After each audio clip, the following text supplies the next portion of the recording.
materi PPKN, hak warga negara. Hak adalah sesuatu yang mutlak menjadi milik seseorang atau sesuatu yang seharusnya diterima seseorang. Hak warga negara Indonesia ditentukan dalam pasal-pasal Undang-Undang Dasar Negara Republik Indonesia tahun 1945. Berikutnya, contoh hak warga negara Indonesia. Yang pertama, hak untuk mendapatkan perlindungan hukum, hak atas pekerjaan dan penghidupan yang layak, hak memperoleh pendidikan dan pengajaran.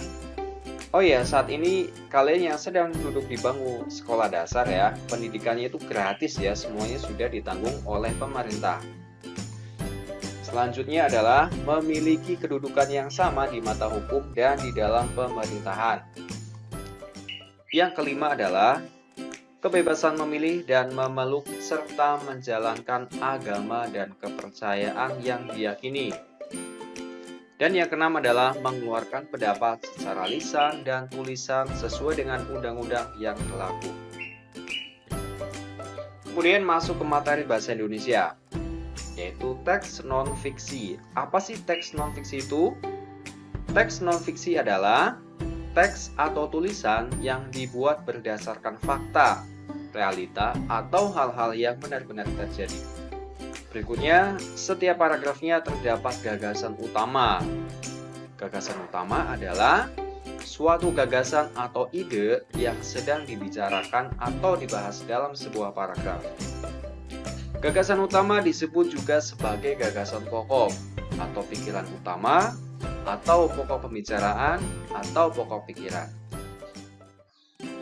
Nah, berikut ini cara menentukan gagasan utama. Oke, gagasan utama dapat kita kenali dengan dua cara. Yang pertama, kalian nanti bisa membaca teks dengan cermat ya, kemudian menjawab pertanyaan apa yang sedang dibahas pada teks tersebut. Cara yang kedua adalah menemukan kalimat utama pada setiap paragraf, kemudian menarik kesimpulan gagasan-gagasan utama setiap paragraf, dan menyimpulkan gagasan utama teks ya. Jadi yang kedua ini kita cari kalimat utamanya ya. Oke, kalimat utama ya, bagi yang belum tahu, kalimat utama itu adalah kalimat yang bersifat umum ya, dan mengandung gagasan utama. Jadi kalau kalian sudah menentukan kalimat utamanya, nah disitulah ada gagasan utama ya, kuncinya itu. Oke, jadi yang pertama kita baca secara cermat ya. Nah, berikut ini contoh cara menentukan gagasan utama ya. Ini ada teks ya. Oke, kita baca terlebih dahulu isi teksnya. Hak adalah sesuatu yang mutlak menjadi milik seseorang atau sesuatu yang seharusnya diterima seseorang. Hak warga negara Indonesia ditentukan dalam pasal-pasal Undang-Undang Dasar Negara Republik Indonesia tahun 1945. Berdasarkan ketentuan dalam Undang-Undang Dasar Negara Republik Indonesia tahun 1945, hak warga negara Indonesia banyak bentuknya. Berikut beberapa bentuk hak warga negara Indonesia. Oke, dan seterusnya ya. Nah, coba manakah kalimat utama ya? Tadi kan kita udah baca ya, udah baca secara cermat. Kemudian yang kedua itu dengan menentukan kalimat utamanya. Oke. Kalimat utamanya adalah hak warga negara Indonesia banyak bentuknya. Ini ya. Hak warga negara Indonesia banyak bentuknya. Jadi gagasan utamanya ada di sini nih. Antara ini ya. Nah, gagasan utama itu bisa penggalan dari kalimat. Gagasan utamanya adalah hak warga negara Indonesia. Oke, berikutnya. Materi IPA ya, pubertas. Oh ya, materi pubertas ini sebelumnya Pak Mono sudah menjelaskan pada materi IPA khusus ya, khusus di tema 6. Kemudian sebelumnya juga sudah saya bahas di materi tema 6 subtema 1 ya, nanti kalian bisa lihat videonya yang sudah saya sertakan linknya pada deskripsi. Oke, pubertas ini akan dialami oleh remaja putra maupun remaja putri ya, sudah pasti itu. Pubertas biasanya dimulai dari usia 10 tahun ya. Jadi kalau perempuan itu mulai usia 10 tahun, sedangkan pada laki-laki itu bisa mulai 11 atau 12 tahun ya. Jadi perempuan mengalami pubertasnya itu lebih cepat dibanding laki-laki. Nah, perempuan ini ditandai dengan mulai menstruasi ya, sedangkan kalau perempuan itu ditandai dengan mimpi basah. Oke, siklus menstruasi itu sudah sedikit saya bahas pada materi sebelumnya ya. Oke, selanjutnya aktifnya organ reproduksi ini disebut dengan perubahan primer ya. Perubahan secara fisik disebut sebagai perubahan sekunder ya. Jadi nanti ada pubertas primer dan pubertas sekunder. Jadi kalau pubertas primer itu aktifnya organ reproduksi ya, atau yang tidak bisa terlihat secara kasat mata ya, hanya dirasakan oleh anaknya gitu. Jadi kalau perubahan pubertas sekunder itu bisa terlihat secara fisik ya. Misalnya pada laki-laki itu mulai tumbuh jakun gitu. Nah, pada masa pubertas tubuh mengalami pertumbuhan yang paling pesat ya. Perubahan psikologis ditandai dengan munculnya ketertarikan pada lawan jenis. Ayo. Hal yang harus dilakukan saat mulai memasuki masa puber adalah yang pertama, kalian harus segera mengkomunikasikannya dengan orang tua ya, atau kakak kalian ya, yang sudah mengerti kalian. Kemudian yang kedua, mendekatkan diri kepada Tuhan yang Maha Kuasa ya. Bagi kalian yang muslim, kalian harus sudah rajin sholat ya, sholatnya jangan sampai bolong-bolong gitu, karena kalian sudah masuk akhir balik ya. Nah, yang ketiga adalah mengikuti norma agama dan norma sosial. Selanjutnya, apa sih ciri-ciri pubertas ya? Nah, di sini ada foto ya. Foto anak muda ya, sedang berkaca nih, ada jerawat atau enggak gitu. Oke.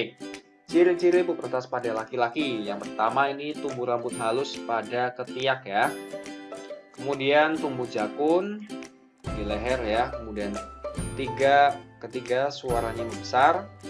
Keempat adalah ototnya kencang dan besar ya. Misalnya otot bicep dan tricep kalian itu udah mulai besar gitu di lengan. Kemudian dada bidang. Oke, selanjutnya ciri-ciri pubertas pada perempuan. Nah, yang pertama ini sama ya dengan laki-laki, tumbuh rambut halus pada ketiak. Oke. Yang kedua, suaranya melengking ya. Jadi kalau yang laki-laki itu suaranya besar, sedangkan yang perempuan suaranya melengking. Tumbuh jakun enggak kalau perempuan? Enggak ya. Jadi kalau perempuan itu tidak tumbuh jakun. Nah, kemudian yang ketiga ini pinggulnya melebar. Keempat, kulitnya halus. Dan yang kelima adalah payudaranya mulai tumbuh ya. Oke. Selanjutnya kita ke materi IPS, mempertahankan kemerdekaan Republik Indonesia. Oke, ini ada foto Insinyur Soekarno sedang membacakan teks proklamasi kemerdekaan ya pada tanggal 17 Agustus tahun 1945. Oke, sikap yang dapat kita teladani dari perjuangan para pahlawan yang memperjuangkan maupun mempertahankan kemerdekaan masa lampau adalah dengan cara gimana? Oke, yang pertama dengan sikap nasionalisme ya. Nah, sudah tahukah kalian apa itu nasionalisme? Oke, nanti kita cari tahu ya. Kemudian yang kedua, solidaritas antar seluruh masyarakat. Yang ketiga, harus mengutamakan sikap toleransi ya. Keempat, harus mengutamakan juga sikap peka terhadap lingkungan. Yang kelima adalah jiwa kesatria nih. Nah, berikutnya, dengan persatuan dan kesatuan, para pahlawan berhasil memperoleh dan memperjuangkan kemerdekaan. Dengan semangat ini pula, kita harus mampu menjaga kedaulatan NKRI. Nah, contoh upaya dalam mempertahankan kemerdekaan Republik Indonesia adalah diantaranya yaitu melestarikan budaya bangsa, sikap cinta tanah air, membina persatuan dan kesatuan, dan yang keempat adalah rela berkorban untuk kepentingan bangsa dan negara. Oke, berikutnya ini ada pertanyaan ya. Yang pertama ini ada pertanyaan, apa yang dimaksud dengan nasionalisme? Jawabannya adalah nasionalisme itu rasa cinta tanah air. Yang kedua, Sebutkan 4 contoh penerapan persatuan dalam kehidupan sehari-hari. Oke. Yang pertama ini kalian harus bisa menghargai pendapat orang lain, mempelajari budaya daerah, menggunakan produk dalam negeri, dan yang keempat kalian bisa kerja bakti membersihkan selokan perumahan ya. Itu contohnya dalam kehidupan sehari-hari.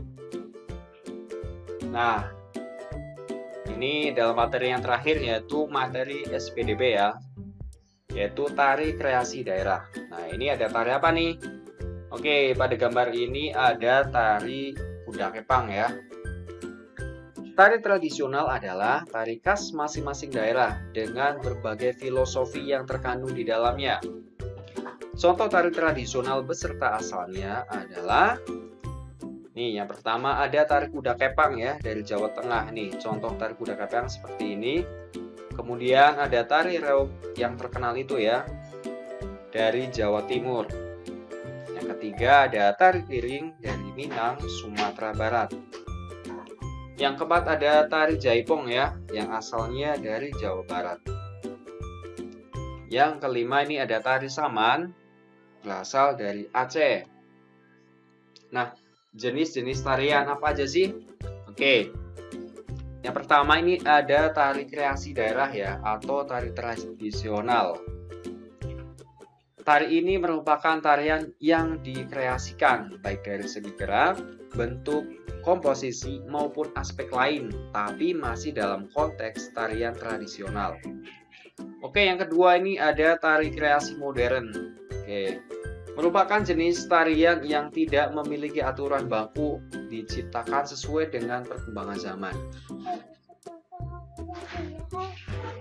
Yang ketiga ini ada tari kontemporer. Tarian ini adalah tarian yang terpengaruh oleh modernisasi ya, tidak terikat pakem-pakem tarian seperti halnya pada tarian tradisional. Oke, berikutnya yang keempat adalah tari kreasi. Tari kreasi ini dapat dilakukan secara kelompok, berpasangan maupun tunggal. Nah, ini ada latihan soal ya.